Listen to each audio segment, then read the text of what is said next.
Two Bird on a Wire by Freecraft on Loose.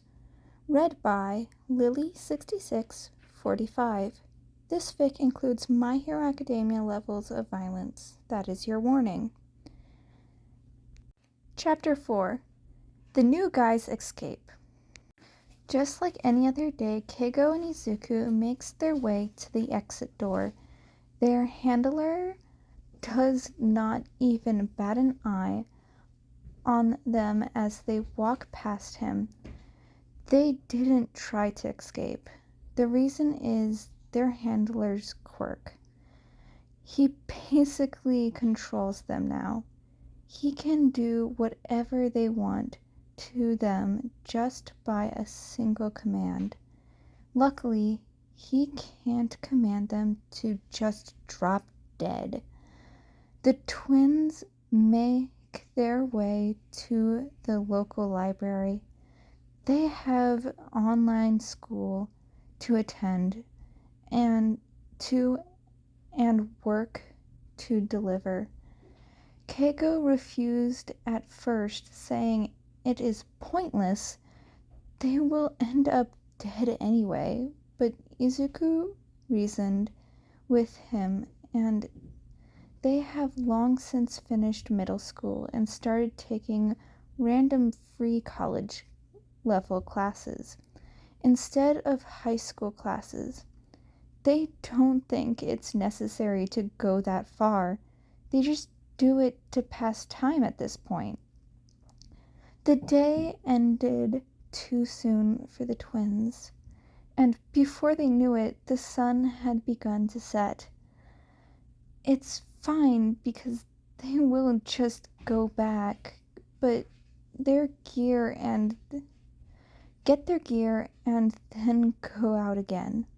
Or not, because their handler's waiting at the door. He never does that. There you are. I was about to make you. Now come. Without a word, Izuku and Keigo followed him back to their room. He opens the door, and there they see a purple-haired boy, beaten and bloodied, on the floor with a muzzle on his face. He will have his first battle in a week. Prepare him as best you can. With that, he left. Izuku immediately ran to the boy's side, inspecting his wounds. Keigo follows suit, locking the door behind him. Izuku managed to block the lock on the muzzle and free him before using the healing aspect of his quirk on the boy. There, it should be fine, Izuku said, out of breath. Are you okay, Zu? Keigo said. I'll be fine. Izuku turns to his twin with a smile. Hitoshi knows his foster parents didn't like him. That is as clear as air, but Hitoshi still wondered, what is his fault? What did he do wrong? Hitoshi has done all they wanted. They wanted to hear his voice. He never talks. They wanted him to be useful. He does all the housework. Still, it all never was good enough. Hitoshi still is a villain and gets beaten every day for that. Like he never did anything to earn that title. Just as Hitoshi thought his life couldn't get any worse, he was proven wrong. His foster parents sold him to an underground fighting ring after beating him up for the last time, of course. Hitoshi can do nothing, so he just curls up on himself on the floor, willing his heart to stop beating. Then the door opens again, and Hitoshi saw two boys around his age, with the man who brought him, telling the boys to prepare him for his first fight next week. Hitoshi was expecting more beatings. He even hoped the two boys to just kill him. But no, the one with green wings came to him with a gentle hand and quiet murmurs of apology and assurance. He easily broke the muzzle around Hitoshi's face, then healed him. "There, it should be fine," the healer said. He looked more tired than before, but he still smiled softly at Hitoshi. "Are you okay, Zu?" the other one asks. "I'll be fine," the healer answers him. Hitoshi can only stare at them wide-eyed because that is a healer. Because what is a healer doing in this place? He has a golden ticket to get away with anything. Healing quirks are rare and valued by everyone, and if they find out a healer is being locked here, this place will get bombarded by so many attacks. Hitoshi shook out of his musing by something soft now under him.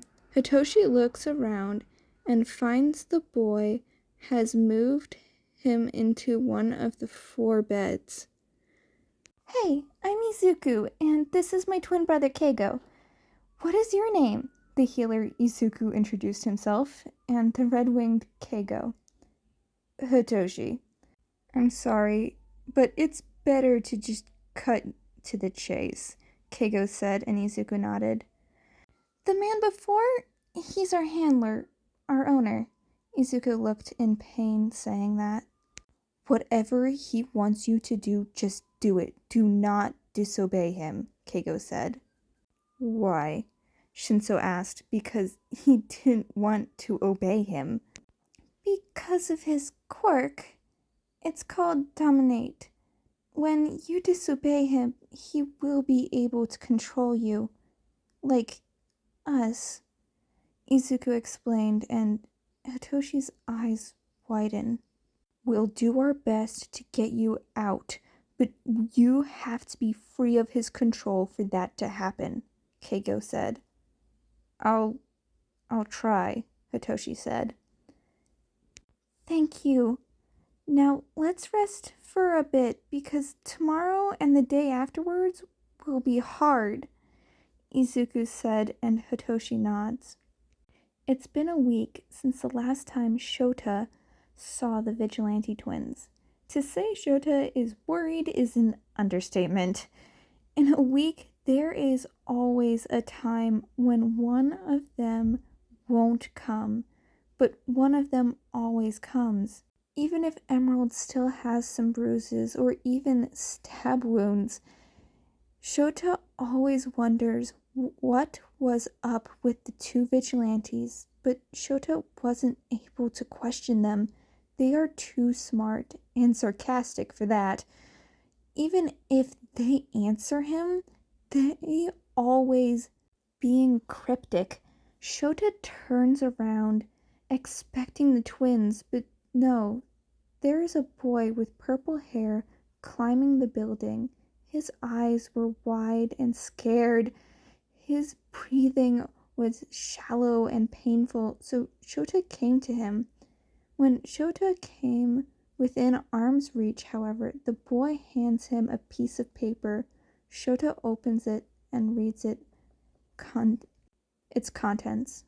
"Hey, Eraserhead! This is Zu and Kei. We can't explain too much detail, but the boy who brought this to you is named Hitoshi. He needed your help.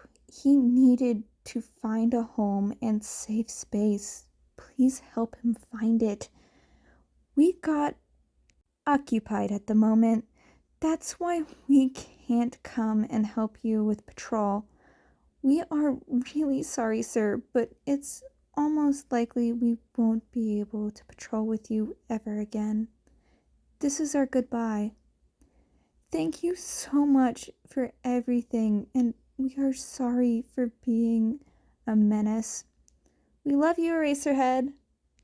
Shota takes a deep breath.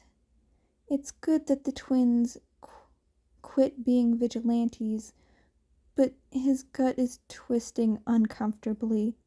It's like that time he bid his student goodbye to their work study just to receive the news of their death days later. But for now, Shota has to focus on Hitoshi, the kid in front of him. Shota took another deep breath before he spoke. Hello, Hitoshi.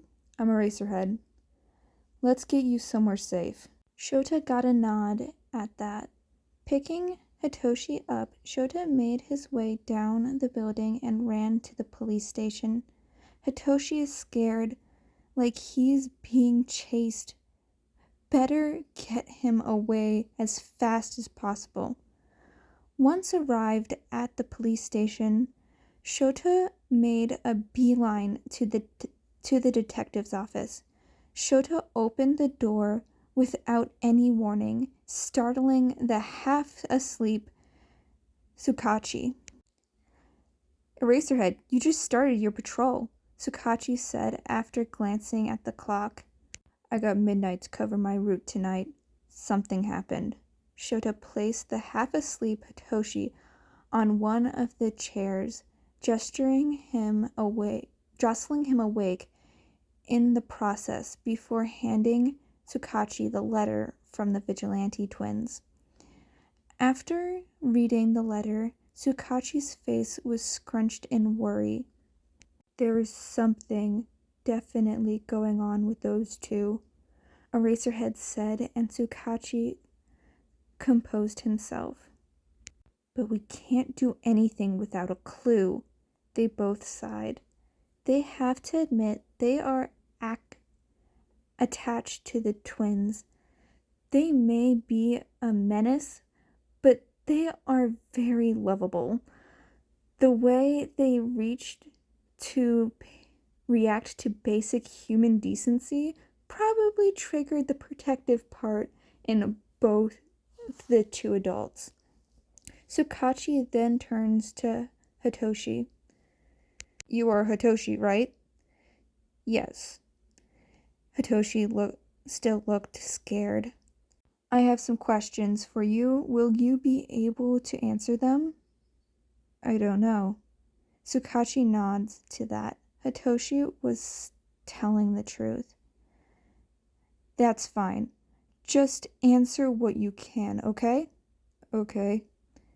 Do you know Emerald and Ruby? No.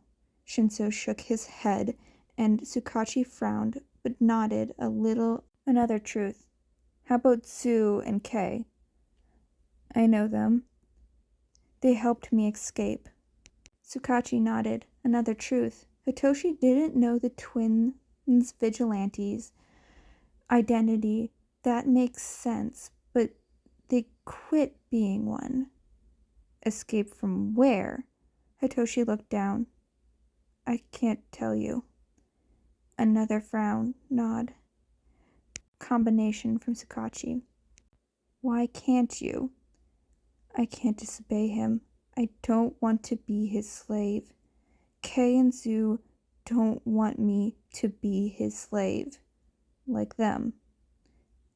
Shota and Sukachi exchange a glance at that. Yep, there is definitely something going on with the twins. Hitoshi then curled up on himself, pulling his knees to his chest and hiding his face. I'm sorry, I can't give you any information, Hitoshi choked out. Shota placed a hand on his hand while Sukachi has his hand on his shoulder. That's fine. We don't want you to be his slave either, Sukachi said, and Hitoshi peeks out behind his bangs. After reassuring Hitoshi it is okay and he is safe, Hitoshi is now out cold on the couch and in Sukurachi's office. Shota walks out and calls for his brother. "Oh, aren't you on patrol right now?" Hizashi asked, still half asleep.